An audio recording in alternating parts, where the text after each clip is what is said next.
আমি একটা জিনিস দেখে খুশি হয়ে গেছি, দেওয়ানবাগীর মাজারকে ভেঙে দেওয়া হয়েছে। এই দেওয়ানবাগী এতটাই ভণ্ড, শুধু ভণ্ড নয়, এ ভণ্ডর বাবার ভণ্ড। ফেরাউন তো নিজেকে আল্লাহ বলে দাবি করেছিল, সে শুধু কাফের নয়, সে ফেরাউনের মতো কাফের। ফেরাউন নিজেকে আল্লাহ বলে দাবি করেছিল, আর সে বলে যে রসুল সাল্লাল্লাহু আলাইহি সাল্লাম ড্রেনে পড়ে আছে, সেখান থেকে আমি সাহায্য করেছি। নাউজুবিল্লাহ, আস্তাগফিরুল্লাহ। হযরতে ফাতেমা রাদিয়াল্লাহু তাআলা আনহা নাকি এই দেওয়ানবাগীর স্ত্রী। নিজের ভুঁড়ি নিয়েই তো নিজে থাকতে পারে না, এত বড় ভুঁড়ি, নিজে একটা সিংহাসনে বসে ভুঁড়ি আর একটা সিংহাসনের উপরে তুলে দেয়। এতটা বড় কাফের, তো দুনিয়ার বুকে অনেক রাজত্ব করেছে। এখন আল্লাহ তাআলা এর ধ্বংসলীলা দেখানোর জন্য আমাদের সামনে এমন একটা জিনিস উপস্থাপন করে দিলেন যে মানুষেরা এখন পিটে পিটে এই মাজারটাকে ভেঙে দিয়েছে। এই কাফের মাজারটা ভেঙে দিয়েছে, আমরা অত্যন্ত খুশি হয়েছি। আপনারা কি খুশি হন নাই? আমরা সকলেই খুশি হয়েছি। এই ভণ্ড বাবার মাজারটাকে ভেঙে দেওয়া হয়েছে। এ এতটাই ভণ্ড, শুধু সামান্য ভণ্ড নয়, এতটাই ভণ্ড যে সে নাকি ফাতেমার স্ত্রী, হাসান হুসাইনের আব্বা। নাউজুবিল্লাহ, আস্তাগফিরুল্লাহ।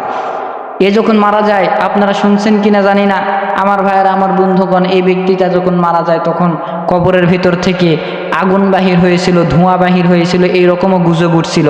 এখন সত্য মিথ্যা আল্লাহ পাক রব্বুল আলামিন ভালো জানেন, কিন্তু আমরা এটা খবর পাইছি।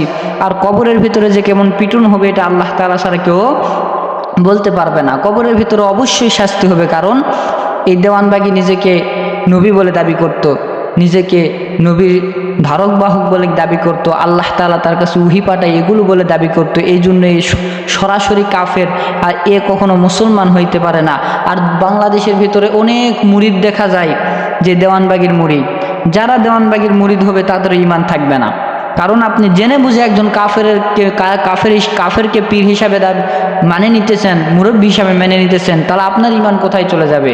এই জন্য সাবধান হয়ে যান জাতি, মুসলমানেরা সাবধান হয়ে যান। কখনো এরকম ভণ্ড পীরদেরকে নিজের মুরব্বী হিসাবে মানবেন না, নিজের পীর হিসাবে মানবেন না। হ্যাঁ, আমরা ওই পীরকে মানি, আমরা ওই মুরব্বীকে মানি, ওই পীরের কথা মতো চলবো, ওই মুরব্বীর কথা মতো চলবো, যেই মুরব্বী আমার আল্লাহ এবং আল্লাহর রসুলের কথা মতো চলবে, আল্লাহ এবং আল্লাহর রসুলের সুন্নতকে অনুসরণ করবে, ওই মুরব্বীদেরকেও আমরা অনুসরণ করব, ঠিক কিনা?